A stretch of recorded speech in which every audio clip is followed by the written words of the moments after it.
Right, I looked, I said, oh, look at this beautiful sunny day. We blew it, and then I went outside and we were freezing. You would have been very unhappy. The sun was very deceptive, I will tell you. It is cold out.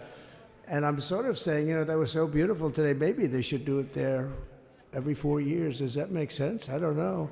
Because, the outdoor thing is really good, but it gets a little cold around this time of the year, as some people have noticed. And a lot of times they suffer through it. There was no suffering in that room. It was 72 degrees. It was perfect with the best acoustics I think I've ever heard in a room. This is not so bad either. But I just want to say, you're a younger, far more beautiful audience that I just spoke to. And I want to keep it off the record. I want to keep that off the record. Because I don't want to have all those big shots up there. I don't want to think you're more powerful than them, you look better than them, and I love you. Now, we just had a great time. We just had a great day. This was amazing. When you think we took a journey, I mentioned in the speech, a lot of people said that was not a journey that was possible, and it was indeed possible. I didn't really know too much about what they were saying when they said that, but a lot of people felt it, and we hooked up with J.D. very early. I watched J.D. over a period of time. I endorsed him in Ohio. He was a great senator, and very, very smart. The only one smarter than him was his wife. That was, I would have chosen her, but somehow the line of succession didn't work that way, right? But now she's great, and he's great. This is a great, beautiful couple, and unbelievable career. I just said to him, you are very upwardly mobile, because he hasn't been doing it that long, but he picked it up so quickly. Remember, the first week was a little bit like the fake news was hitting him really hard. And I said, ooh, this may be tough, but after that, it was smooth sailing for him. He took on everybody. He took on the meanest. I don't want to use the word corrupt because we're into a new system, so let's wait till the corruption begins, because it will. But he took on some pretty mean people, and he handled it well. I want to also congratulate Mike Johnson for the job that he's doing.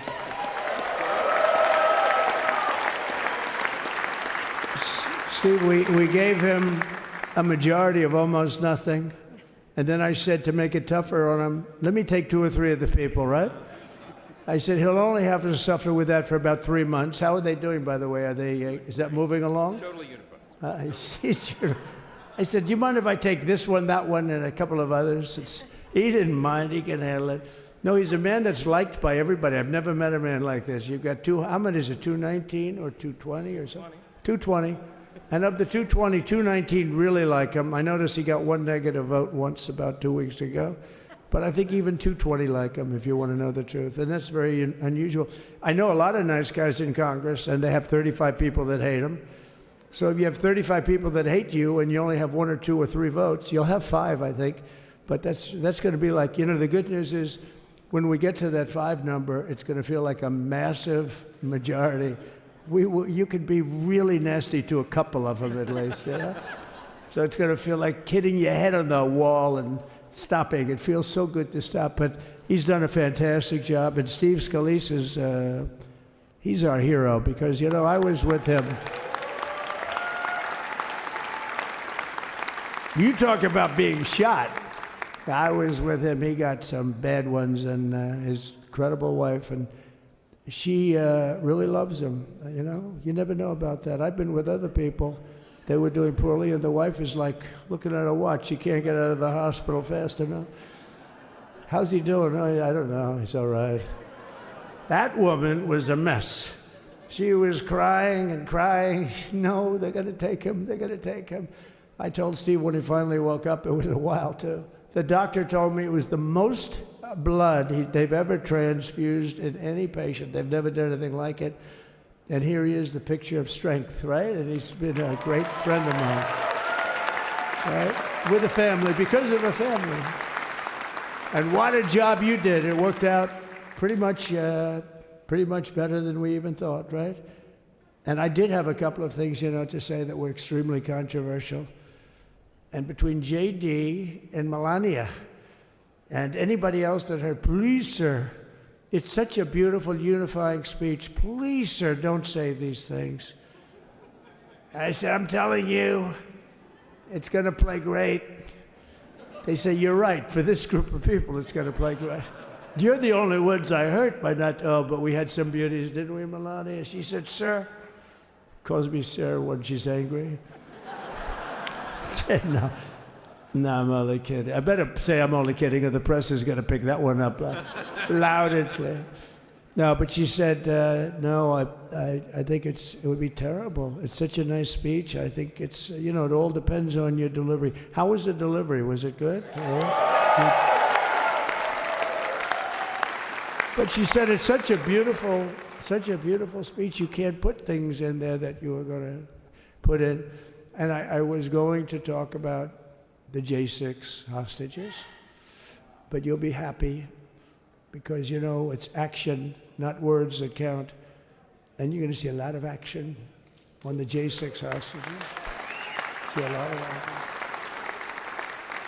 And I was going to talk about the things that Joe did today with the pardons of people that were very, very guilty of very bad crimes, like the Unselect Committee of Political Thugs, where they literally, what they did is they destroyed and deleted all of the information, all of the hearings, practically not a thing left.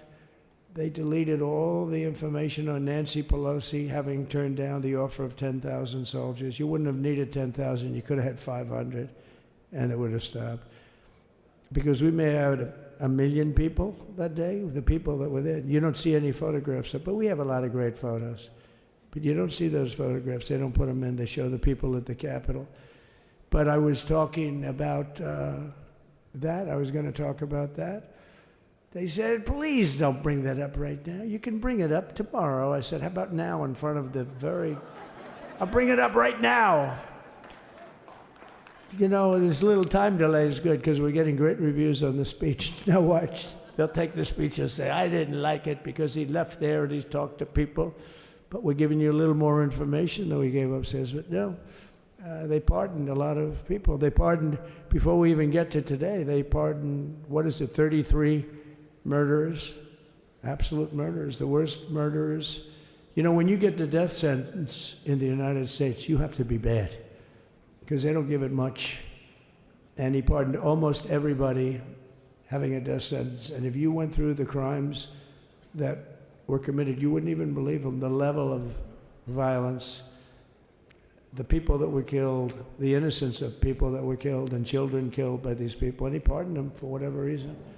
He spared them, but they didn't spare the people that they killed. And, who knows what happens in the future. It's one of the worst because a lot of times they let them out early after that. They say you're going to be in for life, but then all of a sudden they get let out for good behavior and then they go on a rampage. It's one of those little things, right? But I was going to talk about that. But I was really going to talk about the level of, what's going on. Why are we doing this? Why are we trying to help a guy like Millie? Why are we doing Millie? He was pardoned. What he said, terrible what he said. Why are we helping some of the people?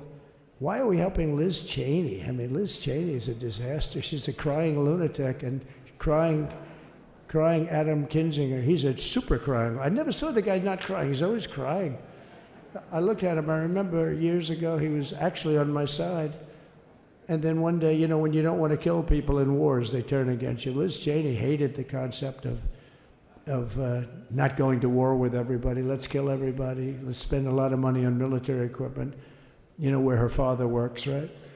And but what she did was incredible. Think of it. They destroyed and deleted all of that information that went on for almost 2 years against Trump. And the reason they did, because it was all false. Like the person that said, I tried to strangle a Secret Service agent. That's one of the toughest human beings I think I've ever seen. I actually had a friend saying, please don't change that, sir. You are the coolest sucker in history. Remember she said, I put my hands around his neck because he wouldn't go to the Capitol. Made up fiction. And I was rebuffed. And the guy on the right is a massive weightlifter. probably stronger than me. Do you think he's stronger than me, honey? You know who I'm talking about. Possibly stronger than me. Slightly younger than me, like, I won't say how many years because I don't want to talk about that, but a lot of years. But I had a friend that said, why are you disputing that story? That's the coolest story I've ever heard.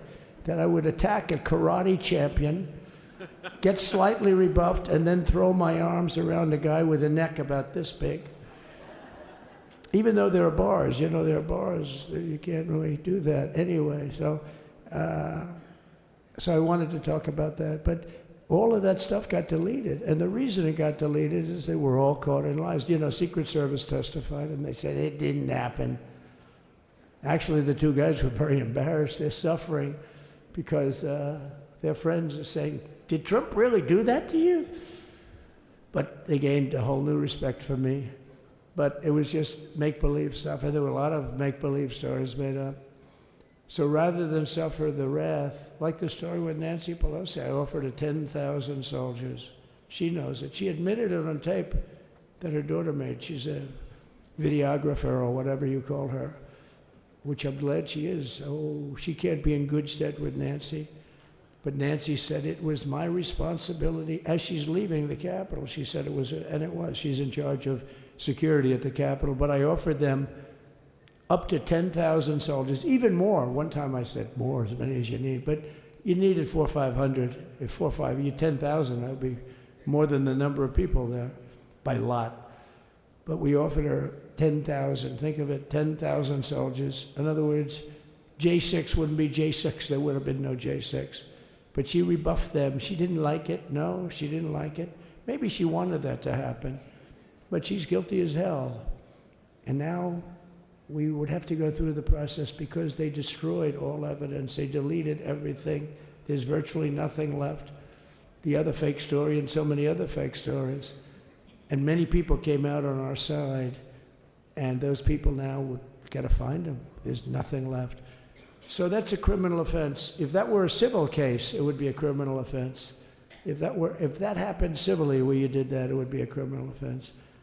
So I decided I'm not going to make this speech complicated. I'm going to make it beautiful. I'm going to make it a unifying speech. And then when they said we have a group of people that are serious Trump fans, I said, this is the time to tell those stories.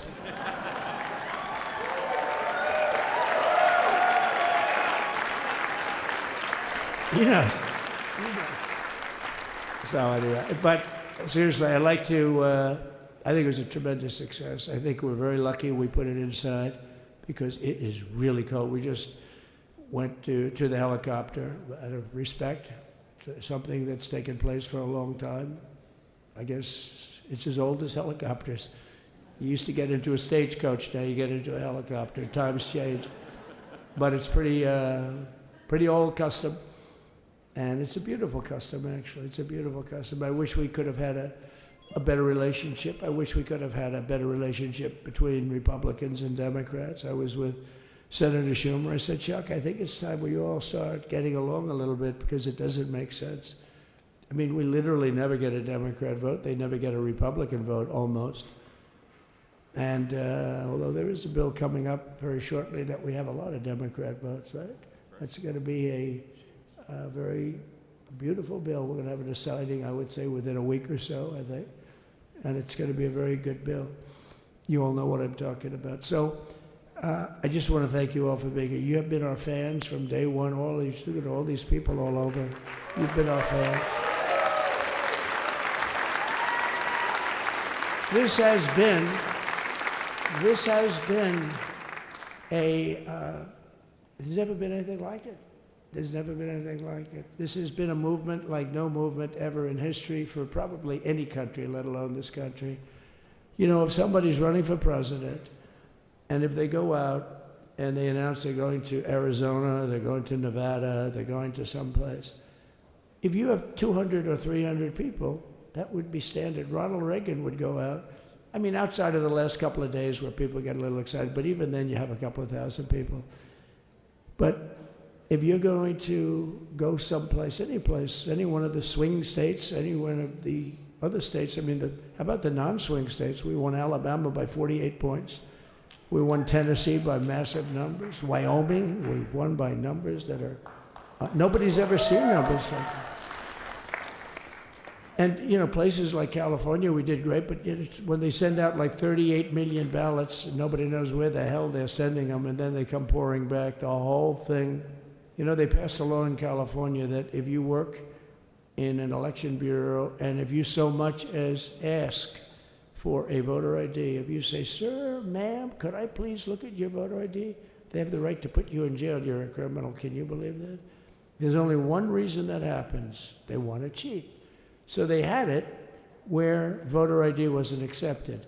But now if you even ask for it, this is seriously a bill that was just signed, passed in their legislature, and it was signed. And I think when we get things cleaned up and we get back to a little bit of normalcy, I'm going to ask the Speaker to really get involved, because I think we would have won the state of California, because, you know, if you look at my numbers with Hispanic, we're at 56%. And we were winning, we won the Texas border that had never been won, as the governor said. He's doing a good job, the governor, by the way, of Texas. But as the governor said, it hasn't, oh, did I get lucky? Did I get lucky? Supposing I said, you know, he's not here, but the governor of Texas has done a terrible job. Wow, look at you. You mean we couldn't get you up in the front row? I tell you. Supposing I said, JD, the governor of Texas, he's not doing his job. You heard what I said. See, I didn't know you were there. I said he's doing a great job. He's doing a phenomenal job. But now you're going to have a partner that's going to work with you, because you didn't have, not only didn't he have a partner, he had people selling the wall, right? We have a fence structure that we worked on, the governor worked on with me. And I didn't love it, to be honest with you. I wanted a nice precast concrete, you know, 40, 50 feet high, like a beautiful, could have been a T-shape, Y-shape. I love construction. I wanted that sucker to go up maybe 50, 60 feet. It would have looked beautiful, a nice Y shape. And they said, the problem is, sir, they climbed that like a rabbit. I said, what do you mean? No way. And they brought some of these guys out. They climbed it like... And the other thing is you hit it with acid and the thing will disintegrate. You know, they have things for concrete. So they needed very hardened steel, very special steel. And then they needed 7,000-pound concrete inside that steel, inside that steel. And then they have a rebar that's the toughest steel made. Very hard to cut. So this is why very little is cut. I mean, it's right. And then they put a anti-climb panel on top. I hated it. I said, it's so unattractive. And I said, why would that work? I don't believe it works. And I went to watch. The Border Patrol gave a display. We had actually two sets of climbers. The guys that climb up walls with drugs on their back, I mean, they got like 60, 70 pounds of drug, and they go as fast as you can walk. They go bip, bip, bip. Or we have Mount Everest type climbers. And honestly, the drug guys were much better. I couldn't believe it. The drug guys blew them away, right? But it's true, the anti-climb panel, they couldn't get around it. They just couldn't. You didn't have it. So sometimes you sacrifice beauty for efficiency. And we did. So we built this wall, and we built over 500 miles of wall. That's why we had such good numbers. The famous chart that came down, very thankfully, the chart that came down on my right, Governor, had I not looked over there, I'm not speaking right now. You might be speaking here. You want to know the truth? You, JD, you've got a lot of great people in this party, but I got very lucky, but we had the best numbers we've ever had. But I bought, you know what happens is when you fill it up, it's like water. You fill it up. Now we have 571 miles of wall. And they would always say, you know, when we renovated a wall, so there'd be like a piece of plywood sitting there for 60 years, or a 2x4 sitting for 60 years on the ground and rotting. Because, you know, and they'll say, you didn't build a new wall. Here we're building 50 feet up in the air, 30 feet sections, 50-foot sections, all steel, all concrete, all everything. And all, by the way, they don't even want me to say this, but what the hell, doesn't take that long time. They were all wired for all of the equipment. We put wires in everything so they can easily wire for all the different types of equipment. And if there's a doubt, we have to wire. whenever we just look, you just find the wires all over the place up top, so we could just hook it up. We don't have to have wires on the outside, which wouldn't do too well, right? So anyway, so we built an extra 200 miles of wall, and the governor wanted to buy it. He tried to buy it, and they wouldn't sell it to him. He wanted to put it up himself. Could have been done in 3 to 4 weeks, 200 more miles, because when you do it now, they just keep going further out, further out, further out, getting around. So we did an extra 200 miles, and it was all bought, and they announced that they're not going to put it up. And that's when I realized they wanted open borders, and that's when I realized that people are going to come pouring through the wall like nobody's ever seen before, but you've seen it. A lot of you are here because of that. I made it my number one issue. They all said inflation was the number one issue. I said I disagree. I think people coming into our country from prisons and from mental institutions is a bigger issue for the people that I know. And I made it my number one. I talked about inflation too, but you know, how many times can you say that an apple has doubled in cost? I'd say it, and I'd hit it hard, but then I go back to the fact that we don't want criminals coming into our country. We don't want the jails of every country in the world virtually being deposited into the United States, and that man had to suffer with it, and he did an unbelievable job. I'll tell you, he was a very popular governor, but now he's like an unbeatable governor because of your border policies. He was fantastic, and he really was. So. Governor Abbott is he's a great man, a great leader, and but it did make him very more. Did you do it? You didn't do that for politics. You did it because you wanted to do the right thing. But I'll tell you, it sure as hell worked for politics too. It's self-preservation. That's right.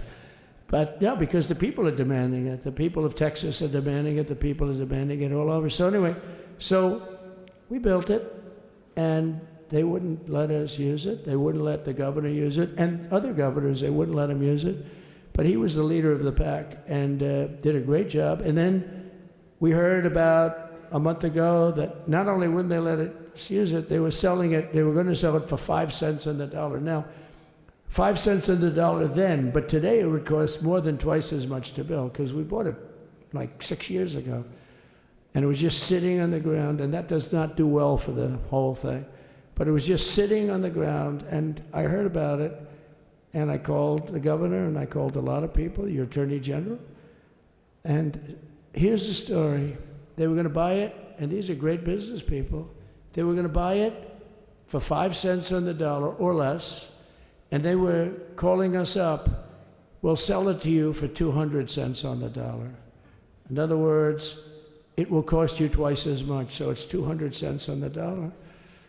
I said, can somebody explain that to a judge? I mean, how corrupt is that? You'd think they'd say, maybe we'll sell it to you for 20 cents, 30 cents, but not 200 cents.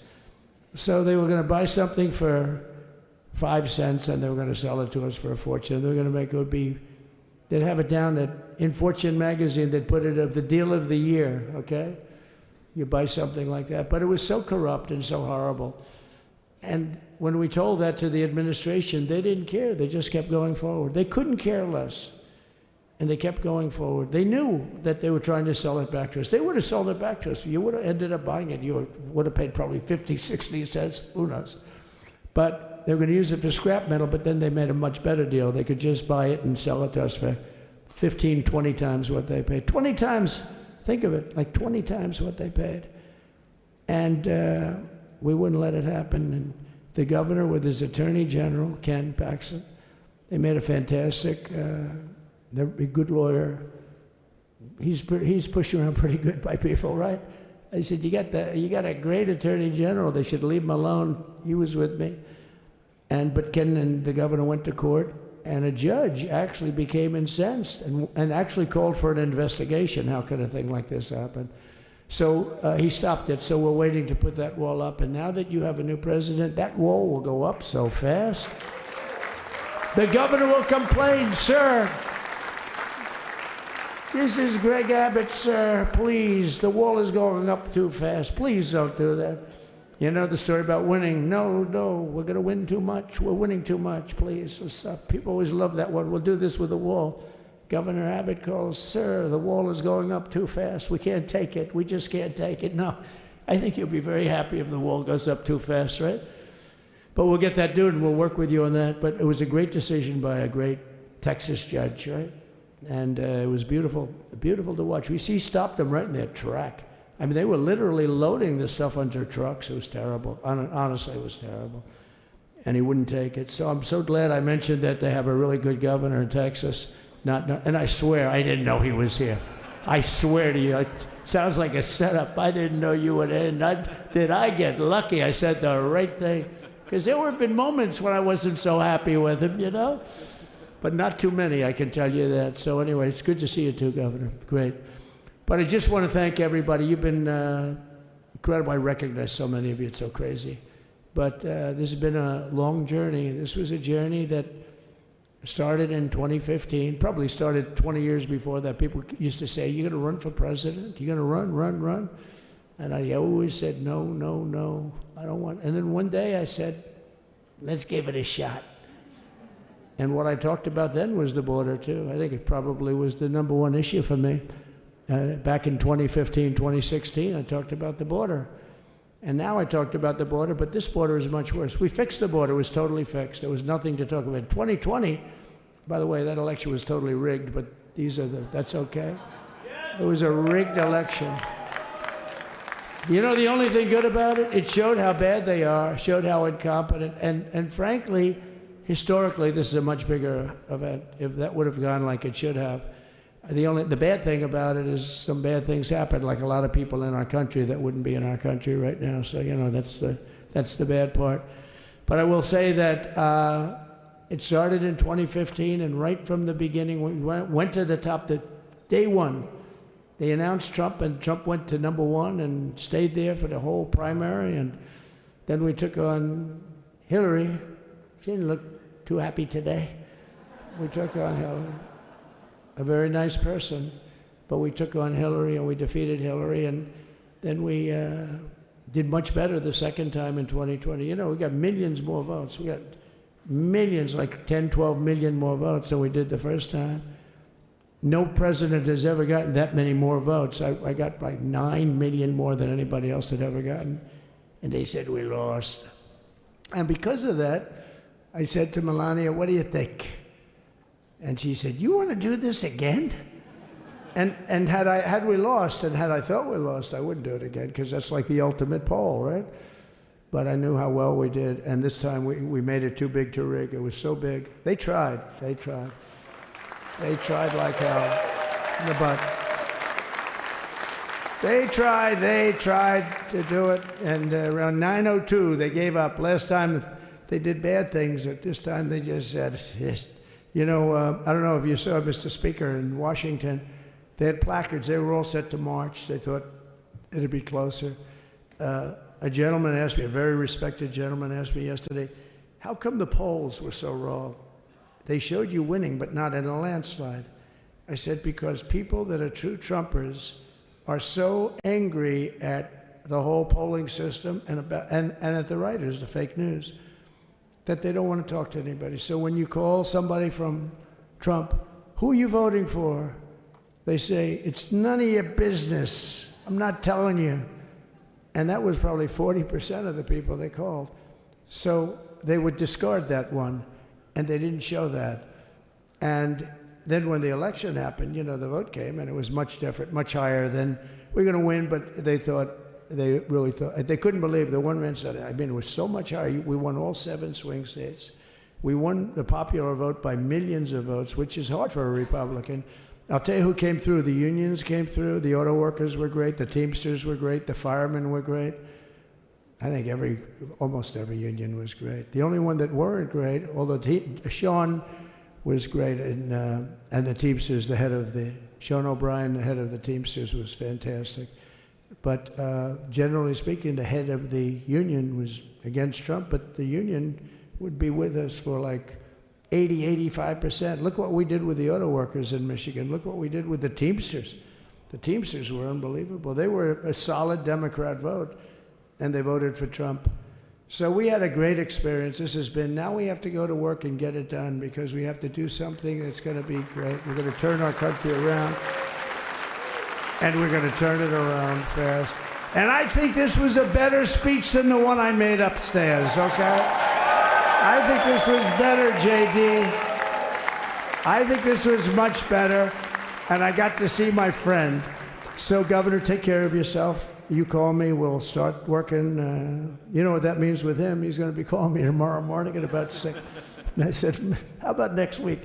You call me and we're going to get it started real fast. We'll really help you a lot. You've done a fantastic job protecting something which is, it's not supposed to be for the states. And amazing job you've done. Thank you very much. And I want to thank everybody. And I have a First Lady who's been incredible. She's been incredible. I shouldn't say this.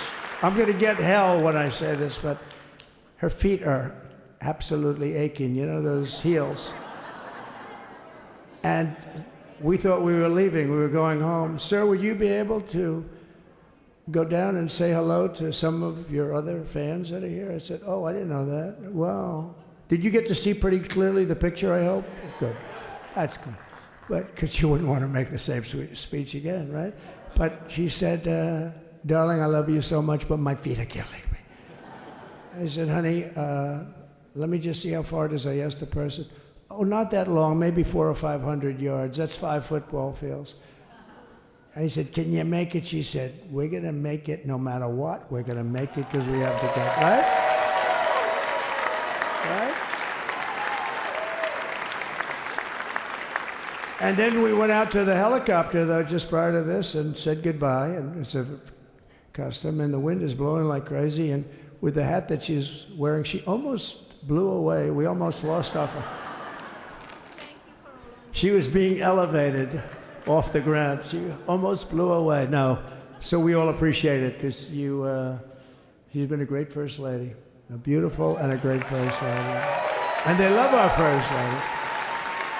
You know, JD, whenever I make a speech, I see hundreds of times, we love our First Lady, we love, and they do, and they should. She's great. So I just want to thank you very much. I just want to thank everybody.